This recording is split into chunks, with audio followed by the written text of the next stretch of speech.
ng tanong, tubangoran sa entablado tayo matatanyo.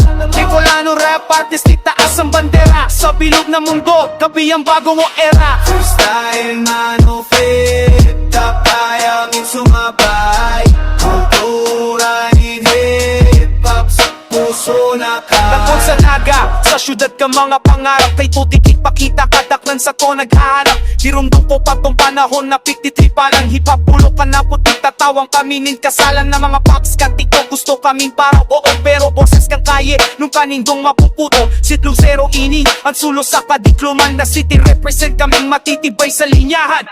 Lisod pulang wiyan, kulor ko ay pulang G. Tingin ko kaya ang bagsakan sa kuyang sining dati. Tigdaawan nindo kaming in Malaysia. Nguyan na rap sa Bicol, iyo na ang hastisya. Bako lang sa Maynilaan, may bagsak na malupit. Salbay pa sana mga kalabat, siguladong mapipi. Pag malaki at tot malaki pang laki. Ang tatara mo ng rap sa Bicol, Tingnindo kayang ubuson. Sa Naga, abot sa pulang wiyan, bitisan sa kuyang perso. Galo patanan at tataritis. Makatang Bicolano at tataran mong piga. Kukit ka ito minurangon yan sa tsakpiga. Uulit saro kami sa nagpuon, bumuhay kan kulturang gadan. Maski anong humbahan kami yan nasa akubangan. Dahil mapakiiwanan ng sining tao ragon. Maski sa ay na nasyon, kaya tang makipagsabayan sa uho. Sa gapo, boses Bicolano mandarada. Rocky baby ini and ito kay linyada. Dito ko pinatunayan na maski saan mapuha. Tugong Bicolano may bagsak na pampatama ka. Ito pinatawanan ngunit kami ang titigulana. Ang kalaboy kan hip-hop kami ang nagpapamala. Tulong-tulong kita tanganingan na pwede maparong. Bicolano rap artist, siyang takot maski sa akin sumuo.